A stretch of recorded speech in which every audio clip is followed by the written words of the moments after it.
السلام عليكم ورحمة الله وبركاته kusoo dhawaada caalam daxson waxaan idiin soo gudbin doonaa waxa dhacaya haddii uu dagaal dhex maro Mareykanka iyo Chinaha inta aan barnaamijka u gelin hadday tahay markaagii kugu horeysay ka mid noqo saaxiibada halkan ku xiran ee aanu maalin walba u soo gudbinno qodobo iyo waliba barnaamijyo xiiso badan ha ilaawin inaad calaamadda cas taabatid subscribe saartid isla markaana aad nala joogtid bismillaah dagaal dhex mara China iyo Mareykan wuxuu sababayaa khasaare nafeed kii ugu badnaa haddiiba uusan dagaalka saddexaad ee dunida dhabaha u xaadin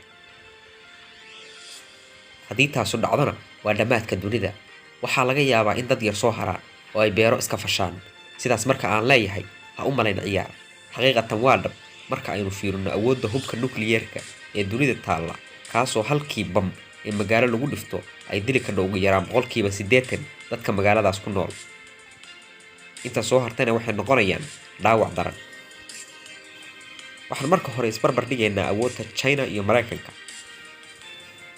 Mareykanku waa dalka adduunka ugu awoodda badan waxaana u diyaarsan 1,300,000 oo askari kuwaas oo furinta u diyaarsan sidoo kale waxaa u kaydsan 1,100,000 oo askari kuwaas oo guud ahaanba ka dhigaysa 1,400,000 oo askari halka China ay haysato 2,100,000 oo ku diyaarsan xeryaha isla markaana diyaar u ah inay dagaal galaan 550,000 oo askari ayaa sidoo kaleeto diyaarsan isla markaana aan waxa loo yaqaano kayd guud ahaanna waa 2,600,000 waa dalka ugu ciidamada badan dunida waana dalka saddexaad ee ugu awoodda weyn dunida marka laga yimaado Mareykanka iyo China dhanka dhaqaalaha Mareykanku waa dalka koowaad ee ugu dhaqaalaha weyn dunida dhanka dhaqaalaha Mareykanku waa dalka ugu dhaqaalaha weyn dunida waxaana lagu qiyaasaa dhaqaalaha Mareykanka 21 trilyan iyo 400 bilyan oo dollar dakhliga sanadlaha ah ama waxa loo yaqaan GDP per capita dakhliga sanadlaha ah ee qofka Ameerikaanka soo gala sanadkii waa 65,000 oo dollar dhanka Shiinaha dhaqaalaha Shiinuhu waa 14 trilyan oo dollar halka dakhliga sanadlaha ah ee qofka Shiineyska ay uu yahay 9,770 dollar waxaa la filayaa in Shiinuhu ka dhaqaale bato Mareykanka sanadka 2030 warbixinada qaar ayaa tilmaamaya in dhaqaalaha Chinaha uu 3 jeer ku laba jibaarmi doono kan Mareykanka taasina ay mustaqbalka keeni doonto in Shiinuhu noqdo dalka ugu awoodda badan Mareykanka dalka ugu awoodda badan dunida Mareykanku wuxuu China ka soo dhoofsadaa badeeco qiimaheedu gaarayo 539 bilyan oo dollar halka China ay Mareykanka ka soo dhoofsato badeeco gaaraysa 120 bilyan oo dollar xaqiiqatan tani waxay ku tusaysaa ganacsiga xaddaafka ah ee uu China u dhoofiyo waddanka Mareykanka runtii taasi waa waali maxaa yeelay Mareykanku runtii China si xaddaaf ayuu ugu xiran yahay waana tan keentay in dagaal ganacsi dhex maro maxaa yeelay Shiinuhu wax walba waa sameeyaa waliba iyaga oo raqiisa ayuu suuqyada Mareykanka geeyaa taasoo keentay in Ameerikaanku u bogaan alaabahaas raqiiska ee China laga keenay sidaasna ay ku gataan dhanka juqraafiga Shiinuhu waa dalka afraad ee dunida ugu weyn China wuxuu leeyahay 9,597,000 oo kiiloomitir oo laba jibaaran halka Mareykanku yahay dalka saddexaad ee dunida ugu baaxadda weyn waana 9,833,000 oo kiiloomitir laba jibaaran Mareykanka ayaa sidaas ku ah dal ka weyn waddanka China balse dhanka dadka ku nool China waxay gaarayaan 1 bilyan iyo 300 oo milyan oo qof halka Mareykankuna bulshada ku nool ay gaarayso 320 milyan oo qof taas macnaheedu tahay in ka badan 1 bilyan oo qof uu dheeryahay China haddaba maxaa dhacaya haddii ay labadaas dal afka isla galaan oo dagaal afka isla raan ugu horreyn Mareykanku wuxuu haystaa taangiyo gaaraya 6,394 taangi halka Chinahu uu haysto 13,050 taangi waa laba jibaar taangiyada Mareykanka waa dalka labaad ee ugu taangiyada badan dunida baabuurta gaashaaman ee ciidanka qaada China wuxuu haystaa 5785 baabuur oo gaashaaman kuwaas oo ciidamada qaada halka Mareykanku uu haysto ku dhawaad 13,000 oo baabuur kuwaas oo ciidamada qaada. hubka artillery gaaraya 992 xabo ayuu Mareykanku haystaa halka China uu haysto 4,000 oo artillery waana dalka ugu badan ee haysta hubkaas. Rocketka ama hubka rocketka loo yaqaan China wuxuu haystaa 2,050 xabo oo rocket halka Mareykanku uu haysto 1,000 xabo.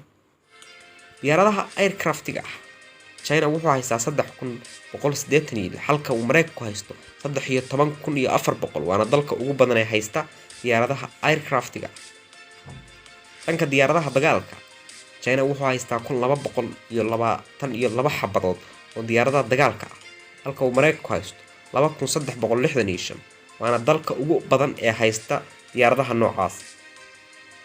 diyaaradaha wax tababara China wuxuu haystaa 367 diyaaradood oo si toos ah wax u tababara halka uu Mareykanku haysto 2,855 waana dalka koowaad ee ugu badan ee haysta diyaaradaha wax tababara ama diyaaradaha loo diyaarshay inay wax tababaraan. dhanka helicopterada Mareykanku wuxuu haystaa 5,760 xabo oo helicopters ah halka uu China haysto 1,005 xabo oo helicopters ah.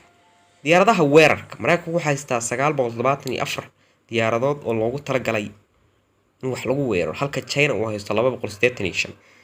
diyaaradaha shidaalka qaada ee loogu talagalay inay shidaalka siiyaan diyaaradaha samada maraya ee dagaalamaya ayaa wuxuu Mareykanku haystaa 867 halka uu China ka haysto 251 xabo. ciidamada badda ee China waxay haystaan 714 markab quusayaal iyo waliba gujisyo isugu jira halka Mareykanku haysto 415. maraakiibta diyaaradaha qaada ee aadka muhiimka u ah wuxuu Mareykanku ka haystaa 24 xabo halka uu China ka haysto 1 xabo oo qura. maraakiinta wax burbursha ee loo yaqaan destroyerska wuxuu China ka haystaa 13 xabo. gujiska China wuxuu ka haystaa 76 xabo halka uu Mareykanku haysto 68 xabo. shaqaalaha ama labor force China wuxuu haystaa shaqaale ama dad shaqayn kara oo gaaraya 860 milyan iyo 700 oo kun oo qof halka uu Mareykanku haysto 160 milyan 400 oo kun taas oo runtii siinaysa awood fara badan China.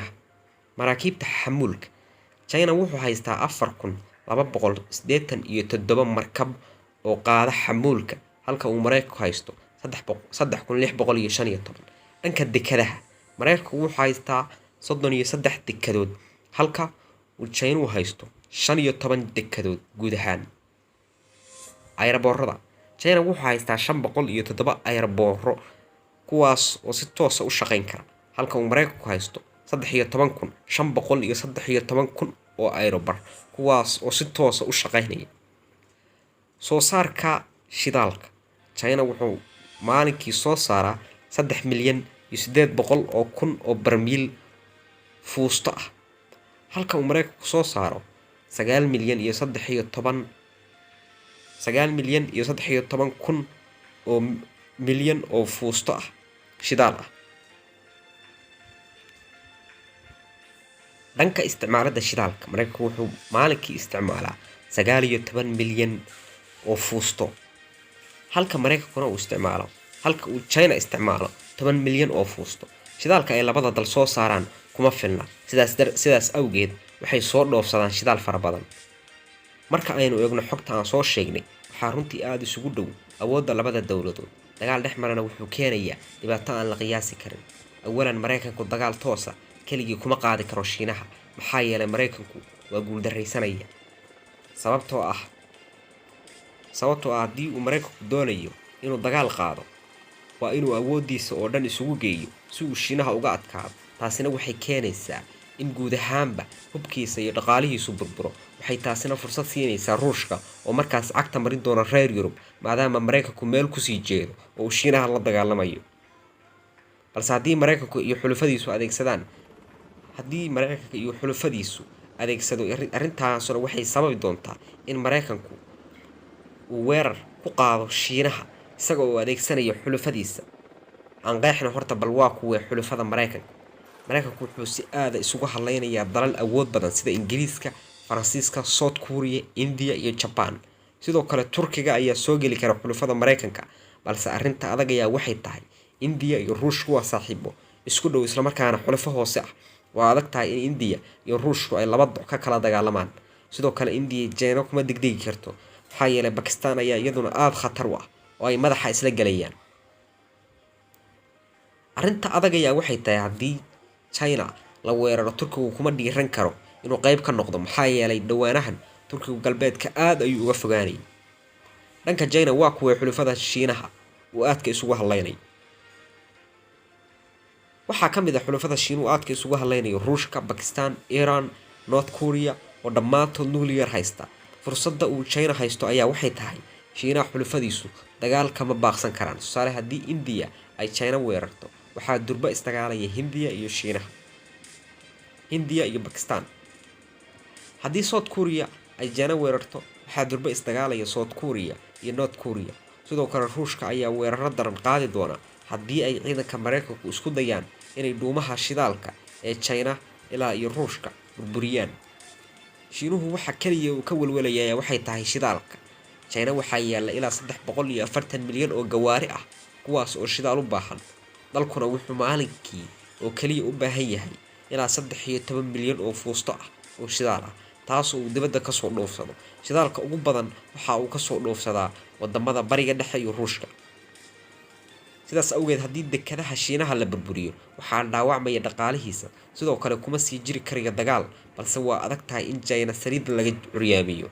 haddii la isku dayana China waxay adeegsan doontaa awoodeeda ugu badan khatartana ah iyada oo adeegsan doonta gantaalada ridada dheer ee saaruuqa ah kuwaasoo loo yaqaan DF-41.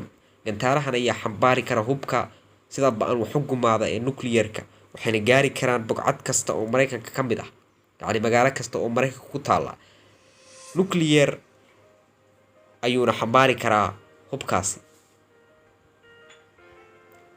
magaalo kasta oo ku taala Maraykanka waxaa lagu garaaci karaa hubka nuclear-ka ee China, waana gantaalka ugu ridada dheer dunida.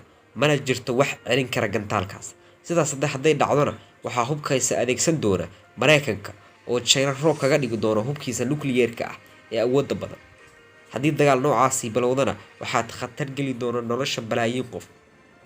China oo haysta 260 madax oo nuclear ah ayaa ka yar madaxyada uu Maraykanku haysto oo ah 6185 madax oo nuclear ah, balse waxaa Maraykanka la madaxyo ah isla markaana ka madaxyo badan Ruushka oo haysta 6500 oo madax.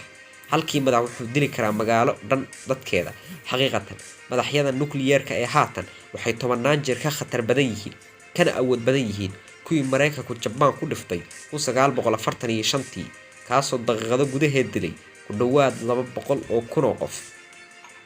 si kasta ha noqotee dagaal China iyo Maraykan dhex mara ilaahay ma sababee wuxuu horseedi doonaa dagaalkii saddexaad ee dunida, halkaasoo laga cabsi qabo in balaayiin qof gaajo iyo saameynta tooska ee dagaalka ay ku nafwaayaan.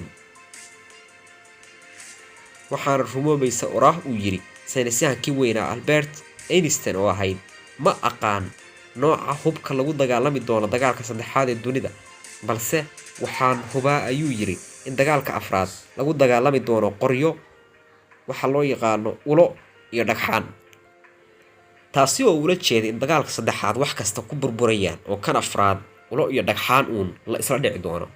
dadkuna ay ku laaban doonaan casrigii la oran jiray hunting and gathering ee bini aadamku wax ugaarsan jiray. dagaalka saddexaad wuxuu dhammaynayaa xadaaradda dunida adduunka. innagoo og in dagaalkii ugu dambeeyay ee labaad ay ku dhinteen 75 milyan, bal qiyaas inta dagaalka saddexaad ee dunida ku dhimanaysa.